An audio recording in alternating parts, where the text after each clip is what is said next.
Olá, pessoal. Eu gostaria de cumprimentar todos, e dar as boas-vindas. Bem, eu sou o professor Rui, tá? E conforme eu falei a vocês, eu vou resolver algumas questões, utilizar esse recurso aí da tecnologia, né, essa possibilidade que nós temos, com o objetivo de ajudá-los, tá?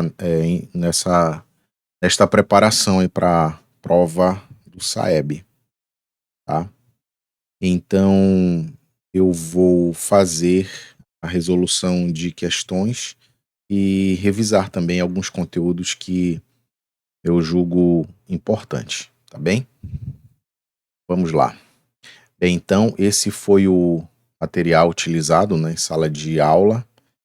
Eu vou fazer a resolução e vocês acompanhem.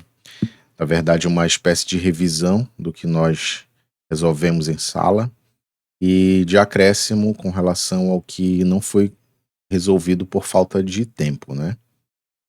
Então vamos lá. Primeiro texto. Como opera a máfia que transformou o Brasil num dos campeões de fraude de medicamentos? Bem, conforme eu disse a vocês, quando nós estamos diante de um texto, é importante que nós observemos todas as informações que esse texto nos traz, sobretudo a origem e algumas palavras que apresentam sentido orientador quanto ao que vai ser trabalhado no texto, né? Então eu chamei a atenção de vocês e vocês concordaram que esta palavra aqui tem um sentido chamativo, né? Um sentido que chama atenção, já nos dando um direcionamento do que provavelmente deve ser trabalhado aí ao longo do texto, tá? Então, esta palavra aqui, ela apresenta uma carga de sentido negativa, né? Conforme nós discutimos em sala de aula, tá? Então, como opera a máfia que transformou o Brasil num dos campeões, tá, de fraude de medicamentos? Vamos lá ao texto propriamente dito. É um dos piores crimes que se pode cometer. As vítimas, eu falei para vocês, né, para vocês prestarem atenção à questão da diferença entre fato e opinião. O que foi que eu falei quanto ao fato e à opinião? Eu falei que o fato é aquilo que é aquela informação que eu posso comprovar por meio de dados, certo? Eu falei sobre os dados. Se é uma mera expressão subjetiva, certo? Subjetiva, eu tenho o quê? Eu tenho uma opinião, tá bem? Então vamos lá. É um dos piores crimes que se pode cometer. Aqui eu tenho uma opinião, já que eu não tenho nenhum dado que comprove essa minha afirmação. As vítimas são homens, mulheres e crianças doentes, presas fáceis, capturadas na esperança de recuperar a saúde perdida. A máfia dos medicamentos falsos é mais cruel do que as quadrilhas de narcotraficantes. Aqui o que foi que eu fiz? Nesta sentença aqui, eu chamei a atenção de vocês quanto a estrutura, né? Como é que a pessoa constrói, ou melhor, constrói, reforça o seu argumento, né? Então aqui nós temos mais uma opinião, já que não tem nenhum dado que comprove essa afirmação de que a máfia dos medicamentos é mais cruel do que as quadrilhas de narcotraficantes, certo? E aí eu tenho também o que? Um reforço na ideia de que essa questão da máfia é algo extremamente negativo. O que foi que o autor do texto fez? Ele foi buscar algo negativo para fazer o quê? Pessoal, aqui a letra não sai muito legal, tá? Muito bonita, porque eu escrevo no tablet, né? Então sai meio atropelada aí a questão da caligrafia, tá? Então, eu falei sobre o processo de paralelismo, né? O que que é o paralelo? É aquela é aquele processo em que se põe duas coisas, enfim, duas ideias ao lado para que uma reforce, no caso aqui do texto, uma reforce a outra ou o sentido do que eu queira dar a essa primeira palavra, tá? Então, o que foi que ele fez aqui? Ele estabeleceu um paralelo, né, entre a questão dos medicamentos, certo? Falsos, paralelo com o que? Narcotráfico, tá certo? Então ele utilizou esta ideia para reforçar a negatividade desta primeira ideia aqui, tá? Então vamos lá. Quando alguém decide cheirar cocaína, tem absoluta consciência do que coloca no corpo adentro. As vítimas que falsificam remédios, não, ou melhor, as vítimas, craseado, né? As vítimas dos que falsificam remédios não é dada oportunidade de escolha. Novamente, outro exemplo de paralelismo aqui. Qual é o paralelismo? Na verdade, é um desdobramento daquela ideia anterior, não é? Falando do cheirar cocaína com a falsificação de remédios. É novamente aquele paralelismo desdobrado, né? Reforçado. Então, o que eu tenho aqui?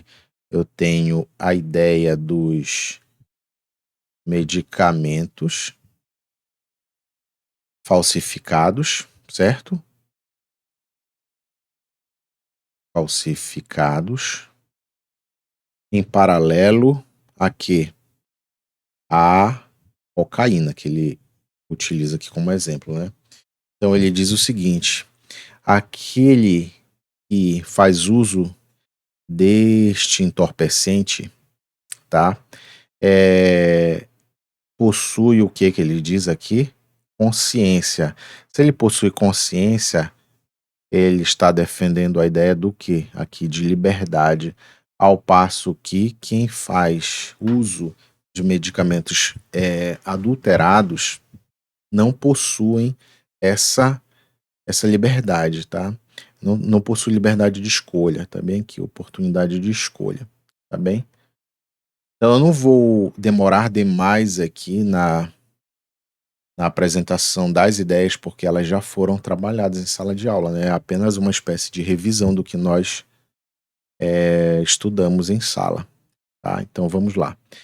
Para o doente, o remédio é compulsório. Chamei a atenção aqui, não é? É desta palavra, quanto ao significado de compulsório, né? Que é o que? A obrigatoriedade, algo que é obrigatório. Ou ele toma um remédio, ou ele toma o que o médico lhe receitou, ou passará a correr risco de piorar ou até morrer. Nunca como hoje os brasileiros entraram numa farmácia com tanta reserva, ou seja, com tanta cautela. Vamos à questão. Questão 1. Segundo a autora, um dos piores crimes que se pode cometer é o quê? A venda de narcóticos? Não. Falsificação de remédios? Sim, né? A receita de remédios falsos? Não. Eu falei sobre dois processos ao longo da explicação referente a este texto. Eu falei sobre os processos de inferência e o processo de extrapolação, né? Então, só para que vocês lembrem, a inferência é aquele processo a partir do qual eu posso deduzir informações a respeito do que eu tenho no texto. E a extrapolação é o que? O excesso de dedução que eu faço com relação ao que eu tenho no texto, tá? Então, a receita de remédios falsos, eu posso falar que. Um minuto. Eu posso marcar a letra C? Não, né? A venda abusiva de remédios também é uma extrapolação, né? Então, não pode ser nenhuma dessas, a não ser a letra B, tá? Então, vamos lá. Primeira letra, B de bola. Segundo texto, realidade com muita fantasia. Aqui, de cara, eu chamei a atenção de vocês quanto a essa oposição de ideias, né? E a partir dessa oposição, eu fiz uma revisão com vocês sobre uma figura de linguagem chamada antítese, né? Também falei sobre o paradoxo. A antítese é aquela figura de linguagem baseada na contradição de ideias. E o paradoxo é uma extensão dessa antítese, porém, com a seguinte situação. Essa figura é baseada em quê? É baseada na oposição de ideias, só que não para por aí. Essa oposição que existe, ela é agravada pela anulação de uma ideia pela outra, tá? O que não ocorre aqui na antítese, né? Aqui nós temos apenas ideias contrárias. Aqui no paradoxo, além de ideias contrárias, nós temos um processo de anulação dessas ideias em função dessa oposição que há entre elas, né? Então, eu chamei a atenção logo aí desde o título, né, a respeito dessas questões que eu expus agora. Então, vamos prosseguir. Nascido em 1937, o gaúcho Moacir Scliar é um homem versátil.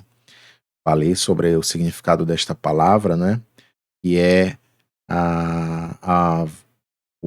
como é que eu posso dizer? Enfim, as várias possibilidades, né?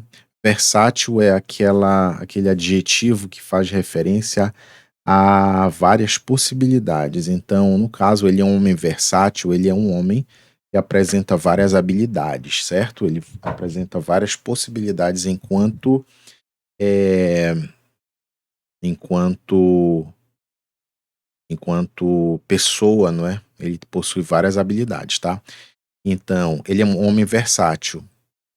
Ele é médico e escritor, igualmente atuante nas duas áreas. Dono de uma obra literária extensa, ou seja, grande, é ainda um biógrafo de mão cheia e colaborador assíduo de diversos jornais brasileiros. Aqui eu chamei a atenção de vocês para a palavra biógrafo, também para a expressão aqui mão cheia, a palavra assíduo, basicamente foi isso, né? Então, começando pelo biógrafo. O que é o biógrafo? Biógrafo. Então, bio, nós discutimos em sala, não é?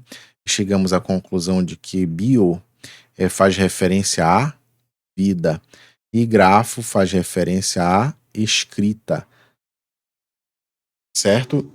Então, o biógrafo é aquela pessoa que faz uma escrita a respeito da vida de alguém, certo? Ok, vamos lá. Biógrafo, ok. Mão cheia. Mão cheia aqui, eu os fiz lembrar a respeito de quê? De duas, basicamente de metáfora, falei sobre metáfora, falei sobre aqui a partir dessa oportunidade que o texto nos deu, né? Falei de metáfora, falei de comparação, falei o que mais? Falei de sentido denotativo, falei de sentido conotativo, certo? Basicamente foi isso. Então, a metáfora é uma figura de linguagem por meio da qual eu faço uma comparação indireta entre dois elementos, né? A comparação é uma figura de linguagem em que eu estabeleço uma certo? Eu estabeleço uma analogia entre dois elementos, só que de modo direto e utilizando o que eu falei para vocês? Conectivos, tá? Agora, falando sobre sentido denotativo e conotativo. O denotativo é aquele sentido real, sentido dicionarizado.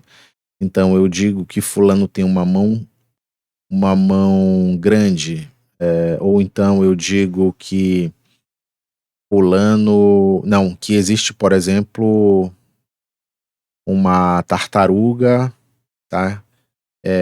Em sala de aula. Exatamente no sentido denotativo é que a ideia é de que haja realmente um animal de quatro patas, marinho, em sala de aula. Quando eu faço uma analogia, por exemplo, da velocidade da tartaruga com a velocidade de alguém, eu não estou utilizando a palavra tartaruga no sentido denotativo, mas no sentido conotativo, também chamado de sentido figurado. Tá? Então, essas foram as ideias trabalhadas aí. Sobre a palavra assíduo, o que nós vimos? Nós verificamos a questão do significado mesmo. Puramente o significado diretamente aí da palavra assíduo, que é frequente, né? Pessoa assídua é aquela pessoa frequente. É assídua às aulas, é aquela pessoa que vai com frequência às aulas. Inassíduo, por outro lado, é aquela pessoa que falta demais, tá? Então vamos lá. Ele é assíduo em diversos jornais brasileiros. Seus livros para jovens e adultos são sucesso de público e de crítica, e alguns já foram publicados no exterior. Muito atento às situações limite que perdão. Muito atento às situações limite que desagradam a vida humana, Scliar combina em seus textos indícios de uma realidade bastante concreta com cenas absolutamente fantásticas. Chamei a atenção aqui, não é para oposição de ideias. A convivência entre realismo e fantasia é harmoniosa e dela nascem os desfechos surpreendentes das histórias. Em sua obra, são frequentes questões de identidade judaica, do cotidiano da medicina e do mundo da mídia, como, por exemplo, acontece no conto O Dia em que Matamos James Carney. Aqui, pessoal, eu chamei a atenção de vocês para a questão do uso das aspas, né? Eu falei basicamente, grosso modo, que as aspas podem ser utilizadas quando eu quiser fazer uso de ironia, quando eu quiser destacar fragmento de texto, certo? Quando eu quiser, o que mais? Quando eu quiser fazer referência a título de texto, certo? Ou quando eu quiser fazer uso de discurso direto, né? Aí isso aqui já levou a outra discussão, outra revisão, com relação aos tipos de discurso. Nós temos basicamente o quê? O discurso direto, o discurso indireto e o indireto livre, né? O discurso direto é aquele em que vamos dizer, o narrador, ele utiliza as palavras literais da pessoa a qual ele está se referindo, tá? Então, fulano disse, abre aspas, vou embora, fecha aspas, quer dizer que o fulano que foi embora usou exatamente, fez uso dessas duas palavras, tá? O discurso indireto é a forma, é dizer o que o personagem disse, tá? Por meio das próprias palavras do narrador. Então, fulano disse que ia embora. E o discurso indireto livre é a mescla desses dois tipos de discurso, certo? Prosseguindo, vamos à questão. Questão 2. A expressão sublinhada em é ainda um biógrafo de mão cheia significa que Scliar é criativo e detalhista? Não fala sobre isso, né? Inconsequente também não. Habilidoso e talentoso é a nossa resposta. Inteligente e ultrapassado não faz referência a isso. Inteligente eu até poderia inferir, mas ultrapassado não. Então, a nossa resposta é a letra C de casa, tá? Bem, nós vamos resolver mais uma questão, tá? A ideia é trabalhar com vídeos de aproximadamente meia hora para que vocês não fiquem muito cansados, tá? Então vamos lá. É, Terceiro texto. O homem que entrou pelo cano. Entrar pelo cano. Entrar pelo cano pode ter um sentido tanto denotativo quanto conotativo.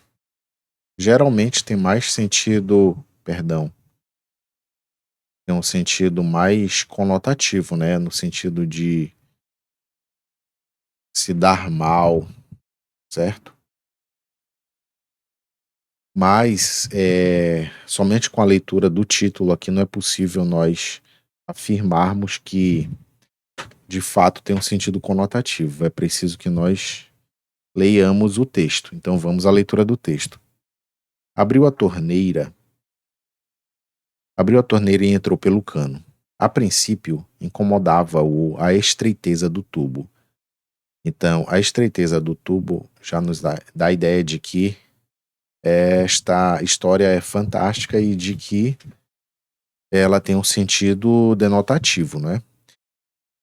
A princípio incomodava-o a estreiteza do tubo. Depois se acostumou e com a água foi seguindo. Andou quilômetros. Aqui e ali ouvia barulhos familiares. Vez ou outra um desvio. Era uma seção que terminava em torneira. Vários dias foi rodando, até que tudo se tornou monótono. Monótono, chato. O cano por dentro não era interessante. No primeiro desvio, entrou. Vozes de mulher. Uma criança brincava. Então percebeu que as engrenagens giravam e caiu numa pia. À sua volta era um branco imenso, uma água límpida. E a cara da menina aparecia redonda e grande. Ao olhá-lo interessada, ela gritou: Mamãe. Aqui o uso das aspas, né? A voz da discurso direto, né? Mamãe, tem um homem dentro da pia. Não obteve resposta. Esperou, tudo quieto. A menina se cansou. Abriu o tampão e ele desceu pelo esgoto. Tá? Então, esse é o nosso terceiro texto. Este é o nosso terceiro texto. Questão 3. O conto cria uma expectativa. O conto, falei brevemente das características desse gênero textual, né? Que é basicamente um texto curto, certo? Em oposição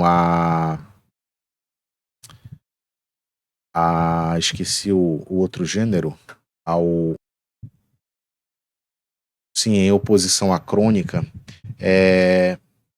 a crônica, nós verificamos que a crônica é um tipo de texto também curto, só que geralmente é um texto que faz referência a situações do cotidiano, não é? Sim, então vamos à questão.